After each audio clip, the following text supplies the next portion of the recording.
ASU and ASU Kerr acknowledge the 22 Native nations that have inhabited this land for centuries.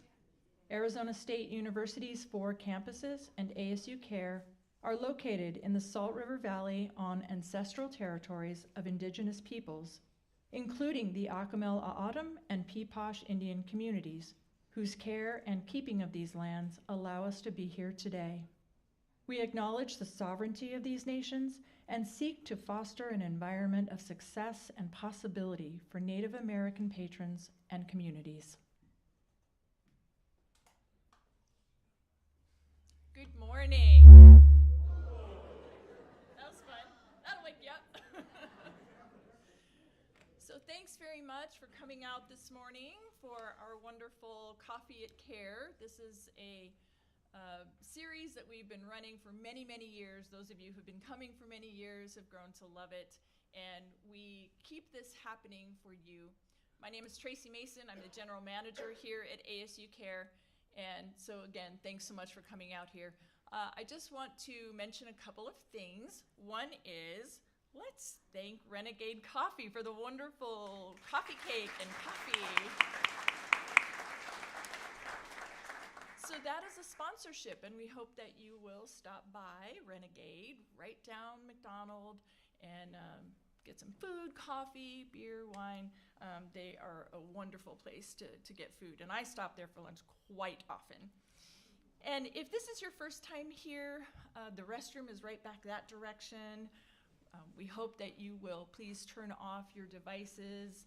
I believe pictures are okay. Yeah, pictures are okay, but let's not do long videos or, disrupt anybody else's, visual enjoyment of performance and this lecture.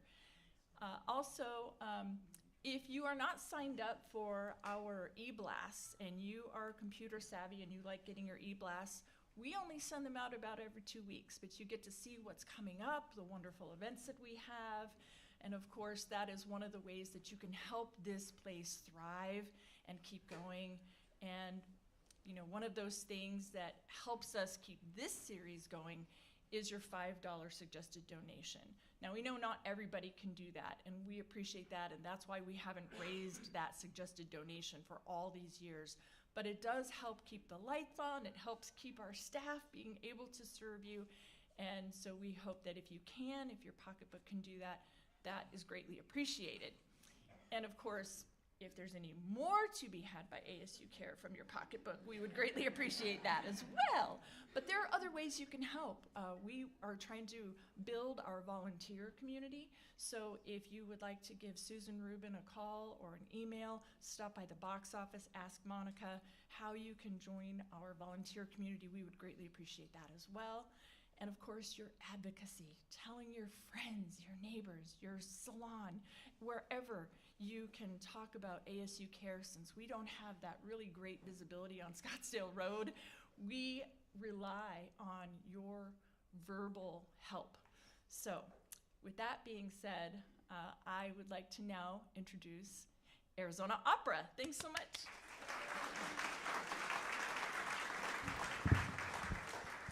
Hello everyone, my name is Joshua Borths and I'm the stage director of our upcoming production of The Barber of Seville, and I have to say it is an absolute joy to be here this morning. I used to be the director of education and resident stage director at Arizona Opera, so it has been an absolute homecoming being in this space, being with you all to discuss this fabulous music. Today, in addition to previewing The Barber of Seville, I'm going to give you a lot of context and information about the era in which this opera was written, which was the era of the bel canto. The era of what? Ah, bravissimi, the bel canto. The bel canto literally means beautiful singing. And there are essentially 2 definitions for the bel canto. The first is that we use this term to talk about the singing technique that opera singers use anytime you go to the opera. The low laryngeal position, diaphragmatic singing, all of those wonderful things that we think of when we think of operatic voices is all considered the bel canto. The second definition is a little more specific and also pertinent to our time this morning. and that is, it is the style of composition, the style of musical writing in Italy from about the year 1800 to 1850. This incorporates the works of Rossini, there in the center, born in 1792, dies in 1868, as my PowerPoint goes in and out. Then it was taken over by the young whippersnapper named Bellini. What was his name? Good, not just a brunch cocktail. Bellini was a fabulous composer. You'll see from his dates, 1801 to 1835, that he died very young and didn't leave that many operas because of it. And in fact, Bellini was championed by Rossini, and Rossini was actually a pallbearer at Bellini's funeral. So it's interesting to think about how close-knit this world was. I don't know if you're a music history nerd like I am, but I think about the age that I am of any current moment by what composer died at that age. So I am currently in my Bellini year. Wish me luck as we make my way to my Mozart year. But then the tradition was picked up by Donizetti. Who? Donizetti. Bravissimi, your Italian only gets better. Donizetti has the record for the most prolific opera composer in history, writing over 75 operas in his career. That is many operas in 1 year. Now, were all of them masterpieces? Of course not, but many of them were. So the question when we think about this, when we look at these three Italian composers, when we look at the era of this beautiful singing of the bel canto, how did this come to be, and how can we listen to it better? I'm going to throw a lot of information to you in about the next 45 minutes or so, and my goal here is not to turn you into musicologists or PhD candidates at ASU. My goal is that when you attend the Barber of Seville, you get more of the jokes. That is what we are doing, all right, this morning. This is all about your entertainment and your enjoyment, and hopefully by the end of our time together, your perspective on this repertoire will shift erratically and will allow you to enjoy the opera even more. So since this is the era of beautiful singing, I think we need to start with some singing. So I'm going to introduce our fabulous pianist, Jennifer Hope, and our Figaro, Octavio Moreno, to show us what this compositional style and this technique is all about.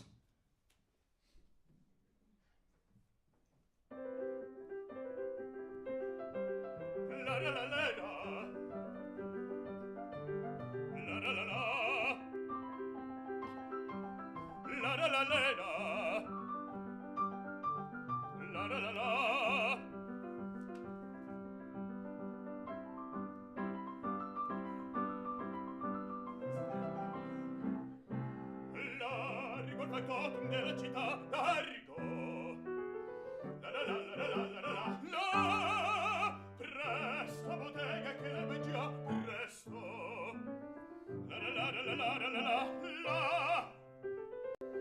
ah che bel vivere, che bel piacere, che bel piacere, per un barbiere di qualità, di qualità. Ah, bravo Figaro, bravo, bravissimo, bravo. La la la la la la la la la. Fortunatissimo per verità, bravo. La la la la la la la la. Fortunatissimo per verità. Fortunatissimo per verità. La la la la la la la la la la la la la la la.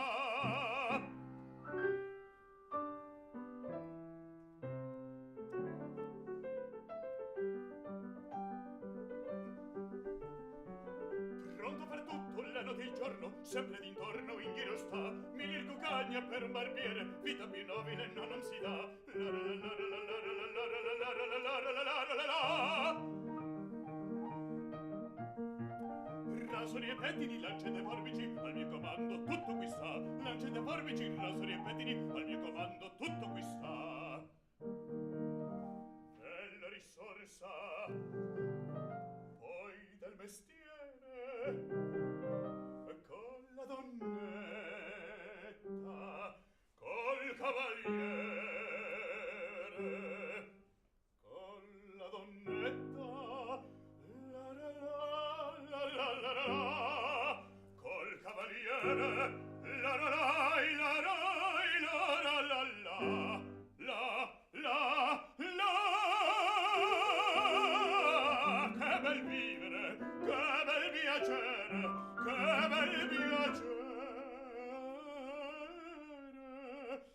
un barbiere di qualità, di qualità. Tutti mi chiedono, tutti mi vogliono, donne e ragazzi, vecchie fanciulle, qua la parrucca, presto la barba, e qua la sanguigna, presto il biglietto, tutti mi chiedono, tutti mi vogliono, tutti mi chiedono, tutti mi vogliono, qua la parrucca, presto la barba, presto il biglietto, ehi, Figaro!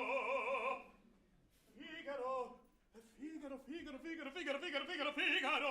Ahimè, ahimè, che furia, ahimè, che folla!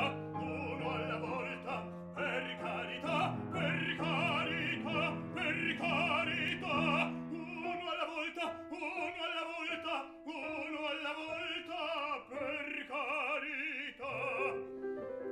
Figaro! Son qua! Ehi! Figaro! Son qua! Figaro qua! Figaro là! Figaro qua! Figaro là! Figaro su! Figaro giù! Figaro su! Figaro giù! Pronto, prontissimo! Son come il fulmine! Sono il factotum della città! Della città! Della città! Della città! Della città! Ah, bravo Figaro! Bravo, bravissimo! Ah, bravo Figaro! Bravo, bravissimo! Fortunatissimo! Fortunatissimo! Fortunatissimo! Per verità! La la la la la la la la la la la la la la la la. Ante fortuna, ante fortuna, ante fortuna non mancherà. Sono il factotum della città. Sono il factotum della città, della città, della città, della città.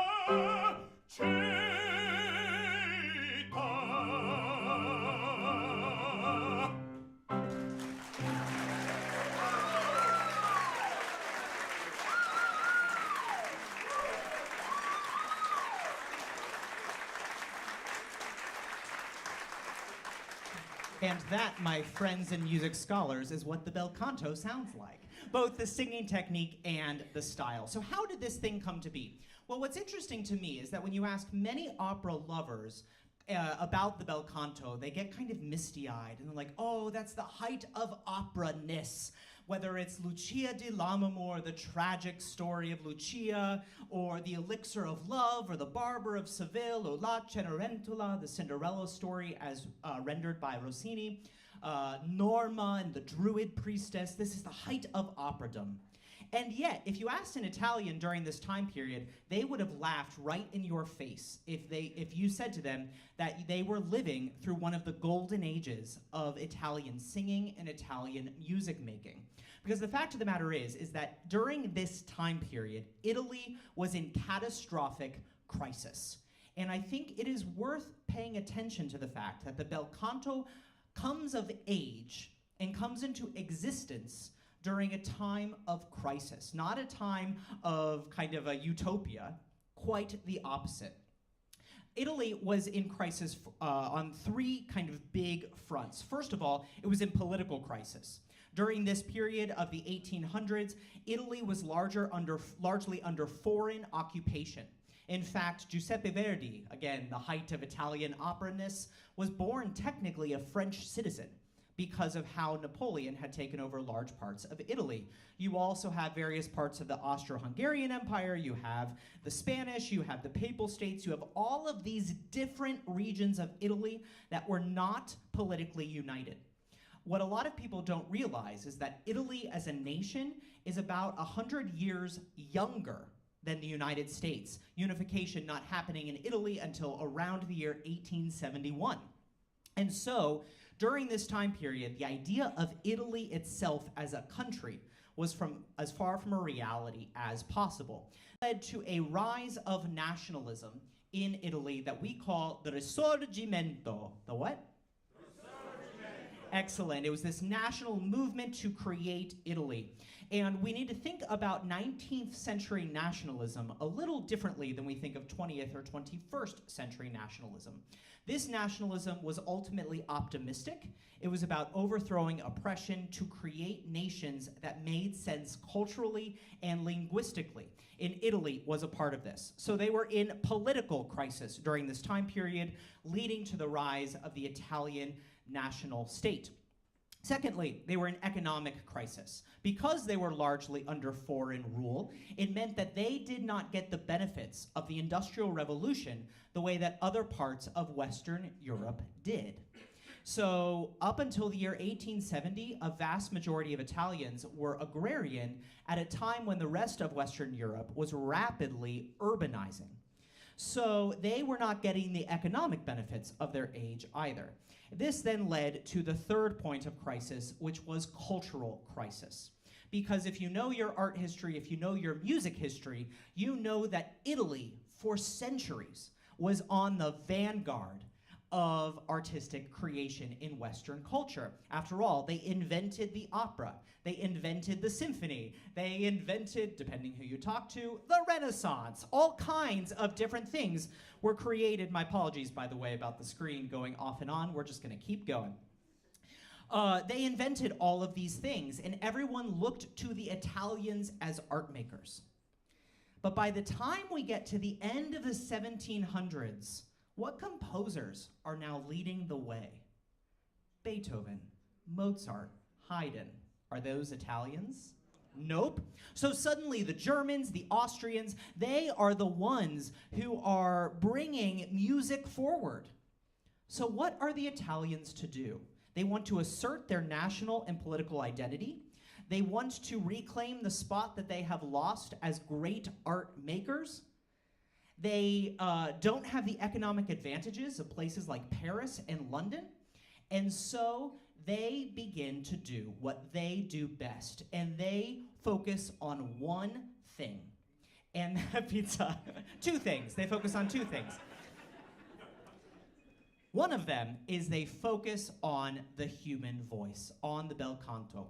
You will notice when you go to the bel canto operas that you will not hear the harmonies of Mozart. You will not hear the structures of Beethoven, for that is inherently German. And this is about asserting Italianness. It is all about the singer. Notice the orchestra is simple, as wonderful as Jennifer is on the piano, the orchestra is there to support the singer. In fact, during this time period, a lot of people don't realize it, it was not necessarily normal for there to even be a conductor. We have letters from Verdi lamenting the fact that Italian theaters were so slow in adopting the idea of the conductor. Instead, the first violin would be watching the breath of the singer and pick whatever tempo they wanted. That is very different from what was happening in the rest of Europe. Additionally, the social environment of the bel canto was very, very important. And so as composers are writing for Italian melody, writing for the human voice, and showing that off, a number of conventions came onto the fore. Let me find it. There we go.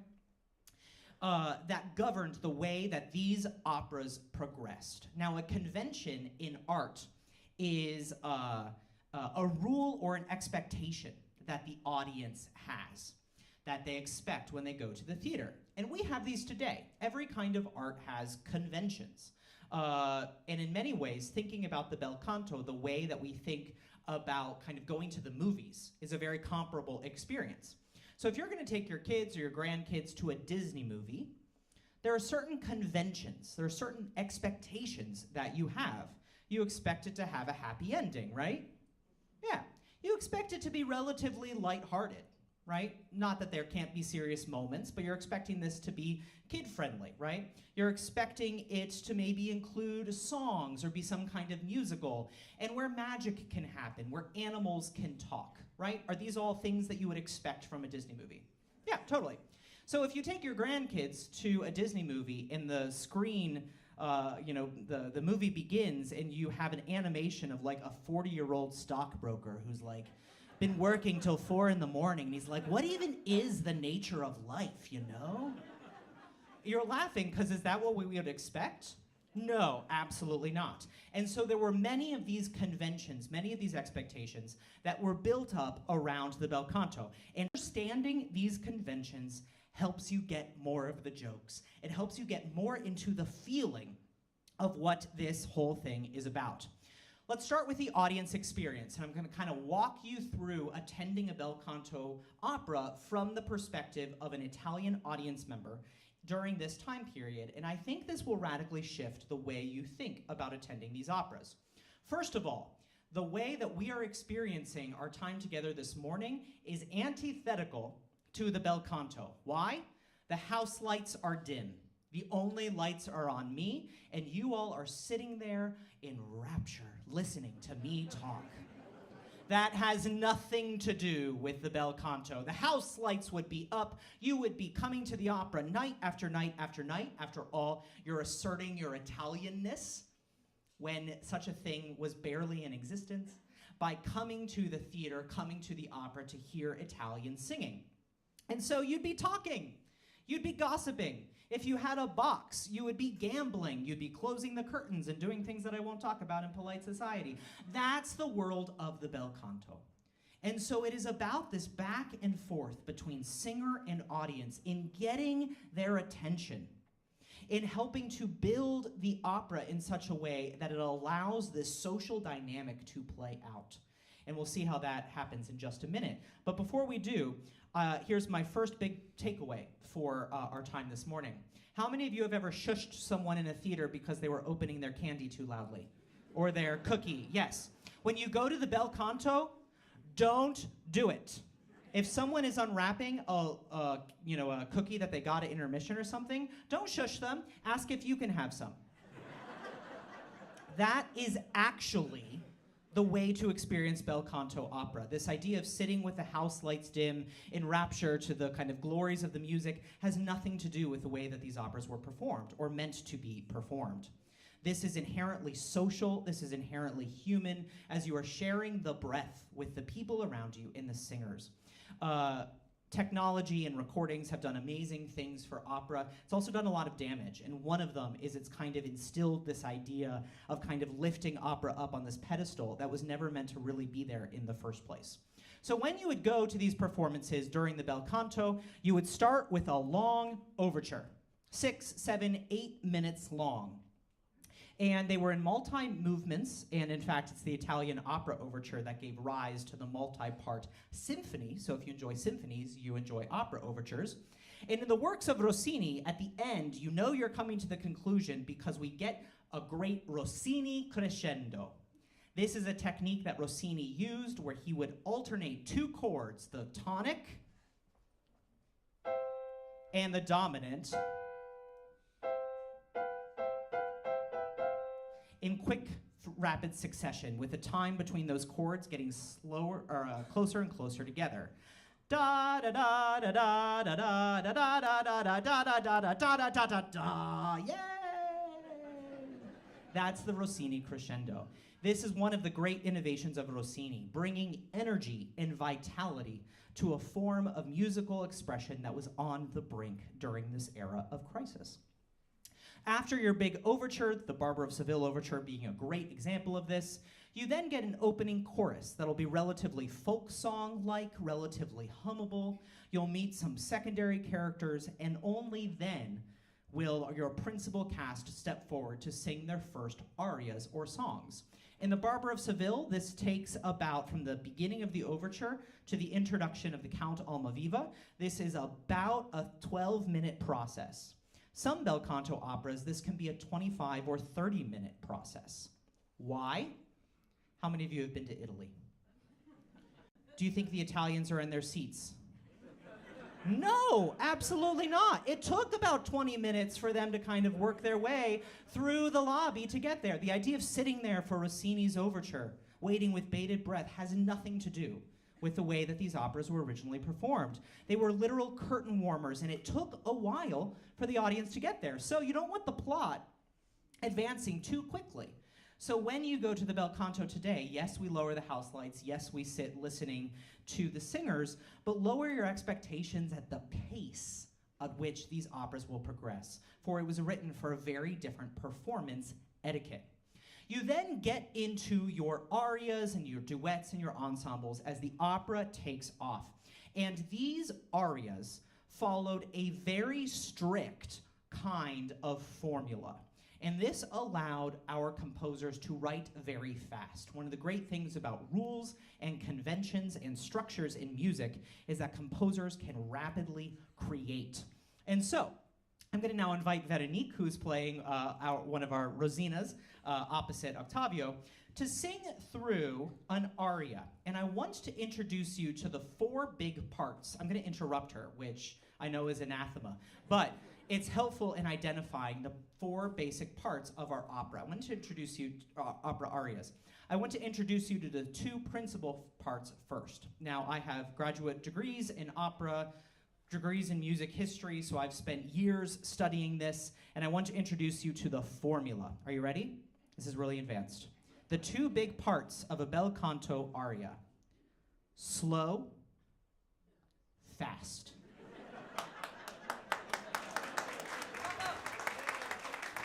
Tell my parents that all that college tuition was worth it.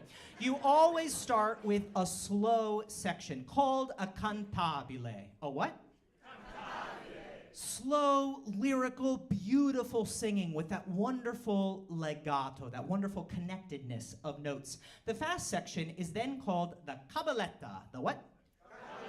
And that derives from the Italian word for basically a horse rider. So think about it like galloping when you get to the cabaletta. And throughout, the singer is going to add I don't know what's happening here, all kinds of coloratura, which are many notes.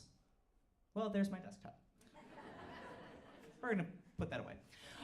So, you're going to hear lots of different notes of coloratura. This is when there are multiple notes on one syllable of text. Think about this like a riff in pop music or jazz. A lot of this is improvised, or sometimes singers will have like 4 different versions that, depending on the day, they'll kind of pull option 1, 2, 3, or 4. But this is largely improvised. It is specific to the singer. If the singer wants to perform an aria in a different key, we go for it. That's the exact opposite of the German style of composition, right? Do you change the key of a Wagner opera? No. But you can change a key of a Rossini aria. Sure, go for it, because the singer will sound great, all right? This has more in common, actually, with jazz performance than many other forms of opera. At the beginning of these arias, you get what's called the scena. The what? Scena. And that's where kind of the dramatic situation is introduced. Maybe you get some exposition. And then what ties together our slow and fast music is the tempo di mezzo, the time in the middle. Tempo di mezzo. Great, which allows us to go from slow to fast. So we have those 4 parts: the scena, the cantabile, the beautiful slow singing, the tempo di mezzo, the time in the middle, that pivots us then to the cabaletta. We're going to begin with the scena, and Rosina is going to introduce herself, and she's going to say that she has fallen in love with the young student Lindoro, who has been serenading her outside her house. Listen to her great color and the cadenzas when the orchestra drops out and is just a singer showing off what they can do.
Well,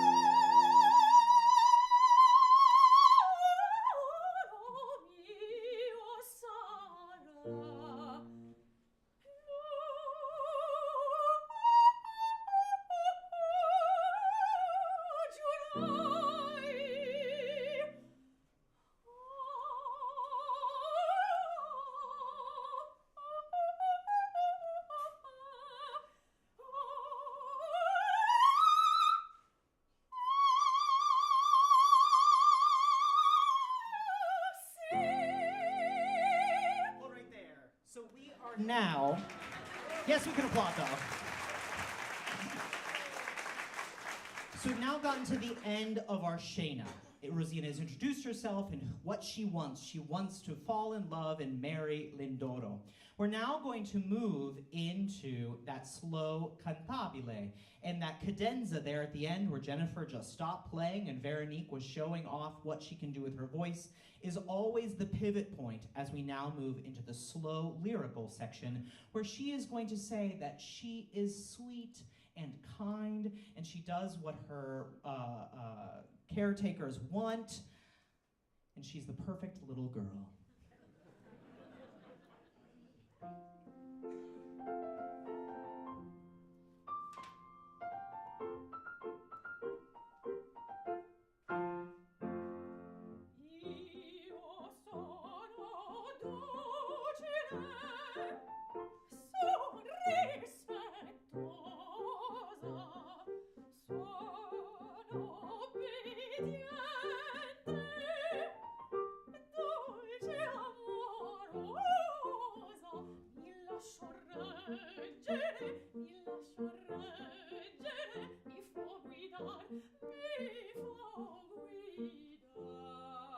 Beautiful, slow pace. That was our section of the cantabile. You all hearing that?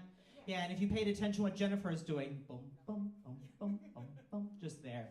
Now Rosina is going to say, yes, I am this sweet, lovely girl, but if you cross me, I am a viper, and I will set 100 different traps for you, and you'll rue the day that you were born. This is our tempo di mezzo, the word ma, meaning but. What is the word but? Ma. So whenever you're listening to this aria, listen for the ma. And then that is our tempo di mezzo, heading into the fast cabaletta galloping music to show off the virtuosic fireworks of our Rosina.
Rossini crescendo.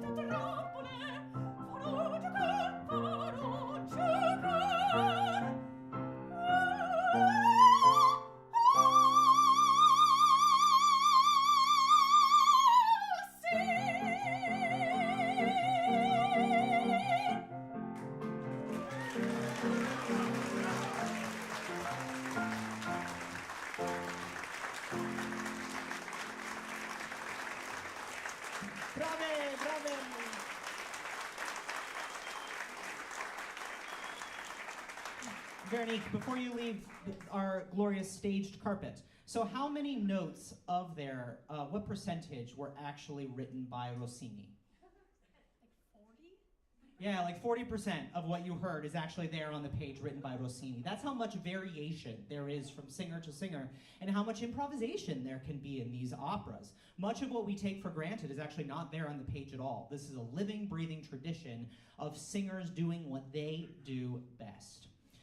So, as the opera progresses, you get variations on that slow, fast alternation. And so getting into that rhythm of the opera is really important. A lot of contemporary audiences, when they attend these operas, they'll hear slow music start, and they'll be like, oh no, how long's this gonna last? You now know that it will last just a couple of minutes, and we only have those minutes to relish the beautiful, sublime, connected, lyrical singing before we get into something totally different. And so getting into that rhythm of the performance allows these operas to be so much more entertaining. As you then build towards your act finale, you get a long, extended, multi-part musical structure that kind of goes through slow and fast as well. And then my favorite convention of the bel canto, and this is for those of you out there who are like, I don't know if I believe this guy, that audiences were that social. I don't know how I feel about this. Well, when you get to the second act in a bel canto opera, pay attention for when a secondary character who you don't care about comes to the front of the stage and sings an aria. In the Barber of Seville, it's the servant Berta, who right as the plot is reaching its climax, Berta steps forward and sings a 3-minute aria that you're like, what is even happening right now? Or in the story of Cinderella, right as the prince and Cinderella are about to be united and she's gonna reveal herself and he's gonna know who she is, the second stepsister steps forward and sings an aria. What's that about? This is our sorbetto aria. What kind of aria? Sorbetto. What does that sound like? Yeah, it sounds like sorbet, sherbet, exactly. It's a little ditty, it's a little palate cleanser. It is also the time when you would turn your attention, I am not lying, away from the stage, and you'd have your dessert. For people would be eating 3, 4, 7-course meals throughout the course of the opera up in their boxes. And this is at the point where your servant would show up with your dessert, and you would have your sorbet, you would listen to some lovely little background music from a secondary character before you turn your attention back to the stage. It's at the point where you'd cash out your poker game. It's where you'd figure out what piazza you're gonna hang out in after, or what palazzo you're gonna go to the following night for some kind of dance or ball before you do it all over again. That's the vibe, that is the feel, those are the conventions of the bel canto. A little different than how we go to the opera today, yes? Yeah, and I'm not saying we need to turn back the clock and we need to not pay attention to singing, absolutely not. But by having this more human connection to what's happening, a more social dynamic, I think helps these pieces land even better. Rossini wrote an incredible amount of opera in a very short amount of time. While he lived for many, many, many decades, as you saw in that picture when my PowerPoint was not acting up, you saw that he was kind of an old, rotund man, and that's kind of the vision of Rossini that we have. However, he wrote all of his operas in only 18 years. Rossini, for reasons that we still don't quite know, because he never exactly said, retired from the operatic stage at the end of the 1820s. So every opera that you hear by Rossini was written by a young whippersnapper, written by someone who was filled with zest of life, who was thin, athletic, and willing to kind of take life by the reins. And in fact, when he wrote The Barber of Seville, he was a couple years younger than I am, if that helps just kind of put that in perspective, and he was the new star on the Italian stage. The Barber of Seville, however, when it premiered in 1816, was a catastrophic failure, which is interesting. Many of these operas that we think of as kind of masterpieces, many of them were actually failures when they premiered. Audiences either didn't know what to do with them, or there was some kind of greater cultural thing happening in the zeitgeist. It depends on what opera, what's going on. But in the case of The Barber of Seville, what was happening was that there was actually an older, more beloved version of The Barber of Seville by the Italian composer Paisiello. What is his name? Paisiello wrote a version in the 1770s that was very, very popular. In fact, it was the Paisiello version of the Barber of Seville that premiered in Vienna that inspired Mozart to write the sequel, The Marriage of Figaro. So if you've ever wondered why Mozart wrote the sequel to the Barber of Seville, now you know. It's because of this Paisiello version that was so popular in its day. However, young whippersnapper Rossini comes along in 1816 and he says, do you know what I'm gonna do? I'm gonna write a better Barber of Seville. And he does, although the Roman audiences at its premiere revolted. They were all Paisiello fans and were appalled that he would mess with some kind of classic that way. So pay attention in the second act to the Barber of Seville when the miserly old Dr. Bartolo, who thinks that everything new is bad, comes to the front of the stage and says, oh, all this new music is horrible. Back in my day was real singing. And when that happens, he then sings a short little aria that sounds exactly like Paisiello's The Barber of Seville. Rossini, this young composer, is absolutely trolling the older generation through the works of Dr. Bartolo. So pay attention to that, because that's part of the dynamic that is here in the Rossini opera. The Rossini opera is based on the French play, The Barber of Seville, that makes up the first of a trilogy. It goes The Barber of Seville, The Marriage of Figaro, and then the third play, The Guilty Mother, La Mère Coupable. And these three plays were written by the French playwright, polymath extraordinaire, Pierre Beaumarchais. What was his name? Beaumarchais is one of those figures that we should know as Americans and is just a life and a kind of person that doesn't really exist anymore. He was born into a relatively middle-class family. They were watchmakers, and Beaumarchais became a very prominent tinkerer of luxury watches and ended up being the clockmaker for Madame de Pompadour, who was the mistress to the King of France.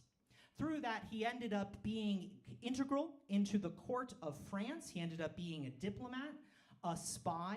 He pushed for revolutionary ideas and reforms of the French court, hoping he could change more on the inside to make the world just that more free and just. He ended up putting his money where his mouth was when he became a smuggler of arms to American colonists during our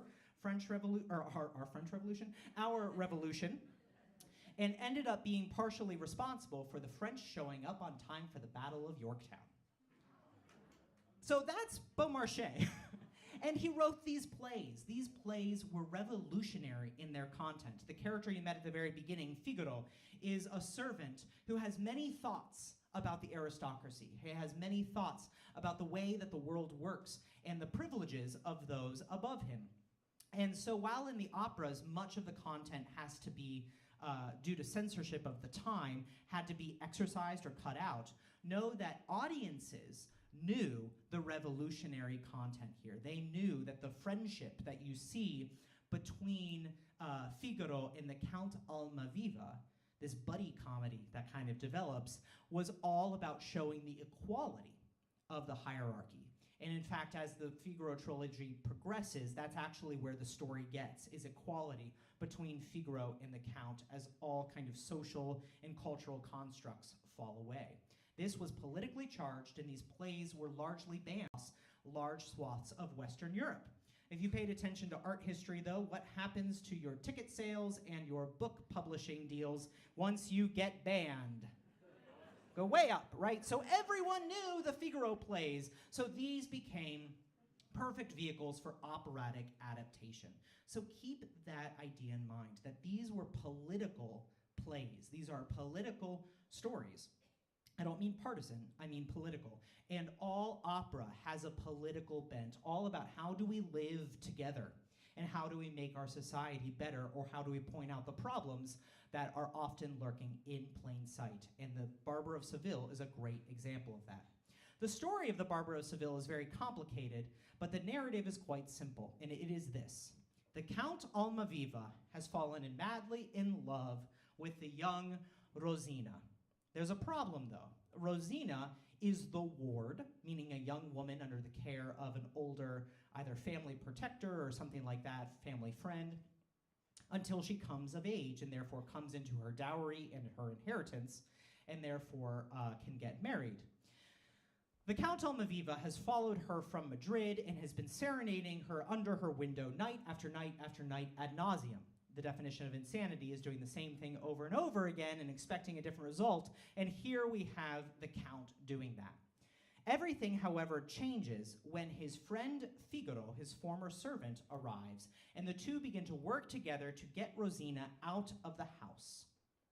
Because Rosina's caretaker, Dr. Bartolo, wants to marry Rosina for her money. Not necessarily that he loves her, but he wants her dowry, he wants her inheritance.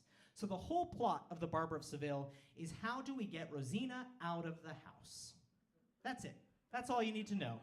Every plan, every disguise, everything that happens in The Barber of Seville catastrophically fails. But that's where the comedy comes from. And pay attention to the subtext of that. How do we free Rosina? There's that idea of freedom, equality, liberty that is simmering under the surface in pre-revolutionary France coming to the fore. This is not just the story of two lovers coming together. It's about freedom. It's about economic freedom. It's about political freedom. It's about the Count Almaviva, who's an aristocrat, wanting to hide his aristocratic status so he can stand on his own 2 feet and find love for himself without his privilege getting in the way. There's a lot here that's happening under the surface that audiences of the time would absolutely pick up on. Now, as a stage director working on The Barber of Seville in 2024, I love the fact that all of these characters have high ideals. All of these characters want very real things that we want today. Love, independence, economic stability. All of these things are still with us in the human condition, and yet all of these characters are catastrophically bad at getting what they want. To me, The Barber of Seville is an opera that we still perform centuries later because it is one of the only works that I can think of in Western art that is an ode to incompetence. It is a love letter to bumbling through life, and somehow a happy ending is possible. Isn't that a really encouraging and hopeful thought? I mean, yes, it's funny, but it's also deeply serious, right? That we can all struggle and strive, all of our plans can go disastrously, and yet at the end of the day, the world can be more loving. The world can be more just. Things Dr. Bartolo, our kind of gruff old curmudgeon, can actually say at the end of the opera, you know what? I was wrong. Ooh, how bold and revolutionary is that for an older, economically stable gentleman to say, you know, I give up. You win, right? That's what The Barber of Seville is about. And that's why we perform it again and again. And when you pair it with this fabulous music by the young, idealistic Rossini, you have an energy and a drive that still can cause us leaping to our feet. At this time, I now want to invite our 2 singers back up on stage for one more musical extravaganza before I open it up to questions. And this is the duet that Figaro and Rosina sing, Dunque io son.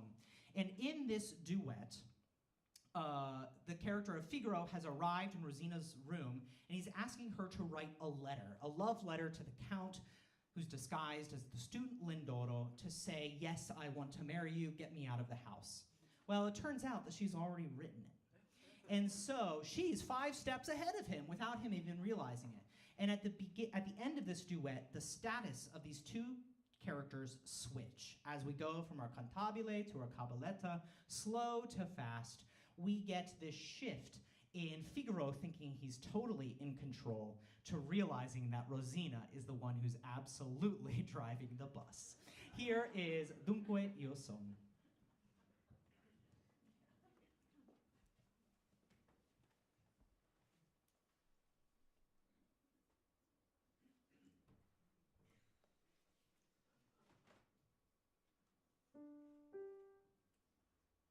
Dunque io son, tu non mi inganni. Dunque io son, la fortunata.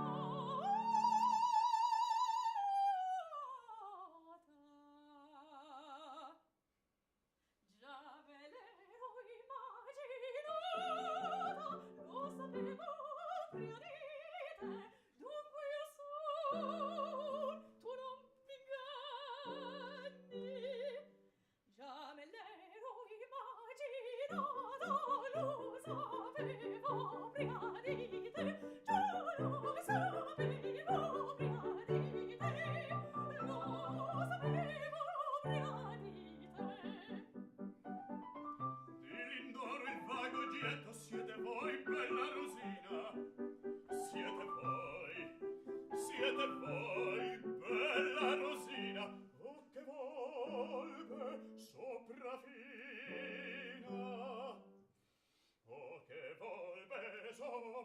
fina malavra da far con me, sì, malavra da far con me, malavra da far con me.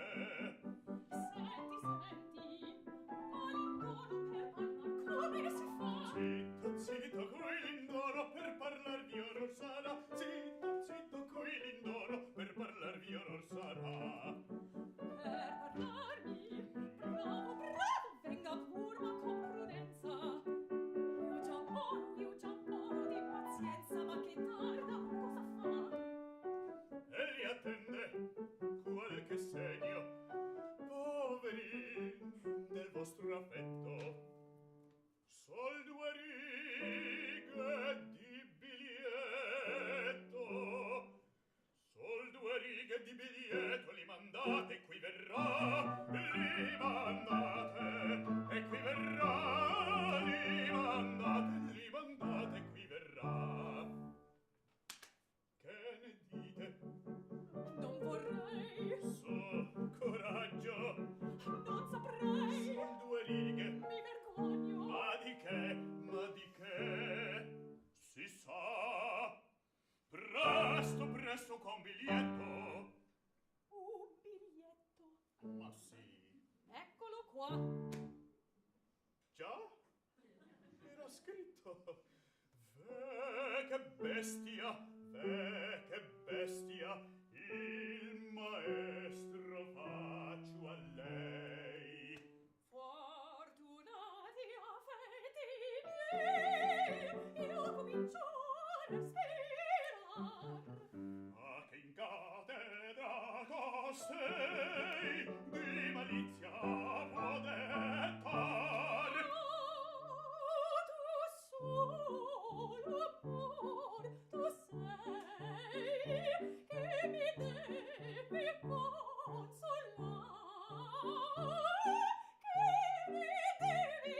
mi devi consolar.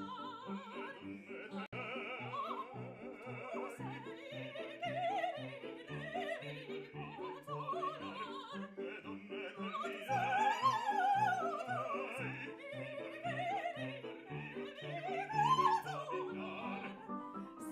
Senti, malindoro. Qui verrà, fra momenti per parlarvi qui sarà. Venga pur ma con prudenza. Zitto, zitto, qui verrà. Fortunati affetti miei, io comincio a respirar. Comincio a respirar.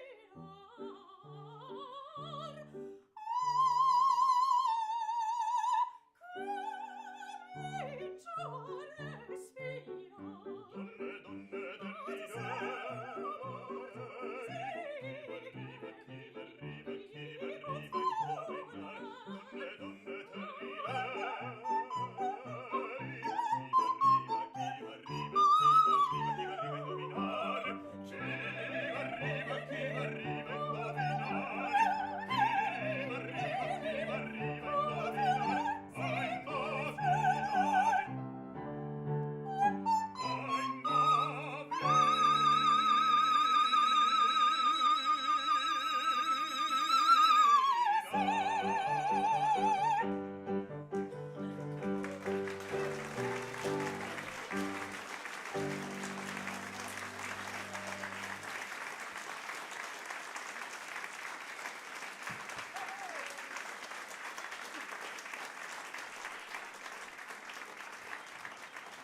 So in our time together, just as a quick recap, we talked about the word bel canto. We talked about the crisis out of which these operas came out of and the beauty that came from such despair. We talked about the conventions that developed around the audience experience, composer and singer working together to assert Italian singing and Italian melody. We talked a little bit about Rossini as this young composer radically trying to push his art forward through these conventions. And then we talked a little bit about Beaumarchais and the source material and what to expect and look for underneath the hood of the car in this fabulous human comedy, The Barber of Seville.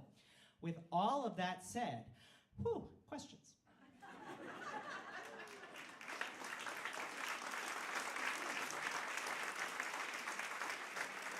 Oh, good. They brought up the house lights because I can't see any hands. We have time for maybe a couple questions. Yes, sir. How long did it take him to compose this? Oh, great question, because I was actually sitting over there saying, man, I forgot to bring that up. The question is, how long did it take Rossini to write this opera? Well, it depends who you talk to. There were only 6 weeks between when Rossini signed the contract to write the Barber of Seville and its premiere. And we actually think he procrastinated a little bit. So about 18 days. So the Ring Cycle by Wagner was written across 35 years. This is 18 days. Now, and so part of it is like listening to this opera, it's like listening to lightning captured in a bottle, because he wrote it so fast. He also, full disclosure, he stole from himself. So the overture of the Barber of Seville, you all know from maybe Looney Tunes or something. Bum bum bum bum bum bum bum ba da da da da da da da da da da da da da. And we think of Bugs Bunny sneaking around, or Figaro and his antics. Was actually written for a very serious opera that I once had the pleasure to assist and direct in Italy, called Aureliano in Palmyra, and it's about the Roman Emperor Aurelius taking over Syria. And so that music was originally meant to evoke the terror of a conquered people. Bum, bum, bum, bum, bum, bum, bum, ba, da, da, da, da, da, da. Oh my goodness, the Romans are coming. Right? But luckily, it's music, so it's abstract, so it works either way. Una voce poco fa, that first aria you heard from Veronique, was also from Aureliano in Palmyra, and was actually originally written for a male castrato, so a male singer who'd been castrated to maintain their soprano voice. And it was a very serious aria sung in a jail right before he was sentenced to death. So it's wild where Rossini took these melodies and put them all together, but because of the structure, because of the conventions, he could kind of thread and weave these musical tapestries in a way that we find to be absolutely masterful. Yes, on the end. I just want to say I'm so happy to see you again. Oh, shucks, happy to see you all. Yes? What is being done to make opera more relevant for the younger generation? How much time do I have? Complicated question. I would assert that opera has never not been relevant. And we always have had young people coming to the theater, and we've always had old people coming to the theater. There are letters that we have from Mozart complaining about how he's only performing for old people. This is not a new comment. However, with that said, how does opera meet 24 in the 21st century? Part of it has to do with programming. So Madeline back there is in charge of our Opportunity Tour. Arizona Opera tours reaching, I don't know what it's up to, 60,000 kids, 40,000 kids a year in school performances. Also, we're finding ourselves, as much as we love performing the classics, and we do, opera right now is in the middle of a renaissance. And there have been more world premieres in the past 25 years than the previous 75. That takes us back to the time of Puccini, by the way. There are more operas being premiered today than the year in which Turandot premiered. Isn't that wild? So those are stories by all kinds of different composers, there's no trend that we can point to of what these stories are, because each one is unique and different. But those are our contemporary masterpieces, and time will tell which ones rise to the crop. But there's a lot that's happening. And also we've noticed is post-COVID, audiences are actually getting younger in really surprising ways. Before I see one hand over here. Anyone on this side of the room? I don't want to ignore you. All right, apparently this side. Oh, yes, ma'am. Thank you so much. The two performers were fabulous. Are they going to be in the production? Yes, absolutely. The question is, will the singers that you heard be in the production? They will. This is one of our Rosinas and Figaros. Because of the difficulty of singing these roles, Arizona Opera double casts, so we have 2 casts. Both casts are fabulous, but you can see these particular performers on the Sunday matinee in Phoenix on January 28th. So if you want to see them, which I encourage you to do so, get your tickets for the matinee at azopera.org, and Madeline in the back can help you. One final question. Yes, sir? So if the singer is improvising, how do the musicians, how do they stay in sync? So if they're improvising, how do the musicians stay in sync? No, I'm kidding. A great question. We say improvise, but it's very similar to jazz. You know, if you go to a jazz club, are they literally coming up with it in the moment? Not necessarily. They've practiced kind of formulas of how to do chord changes. They know kind of what kinds of cadenzas or improvs they want to do. You know, they've worked together for weeks to build musical trust. So it's not like we're making it up in the moment. No one is ever really doing that. You're relying on these things. Our conductor, Roberto Kalb, who's absolutely fabulous, knows when to, like, we know when we need to, like, land together. So depending on how Veronique is feeling on any given day, she may hold out a high note a little longer, she may not do the high note, she may approach it in a different way, but we all know that when she gets to the dominant, we lock eyes and we're ready to move on. So it's we could spend an entire kind of 3-part session on the interplay between conductor, orchestra, and singer, particularly in the bel canto, but it's a very kind of mysterious human thing that is very well rehearsed and very flexible. If you have any other questions, I can stick around for a moment. Again, it's been an absolute joy this morning. I hope you've learned a lot in order to get more out of your opera experience. Thank you so much, and see you at the opera.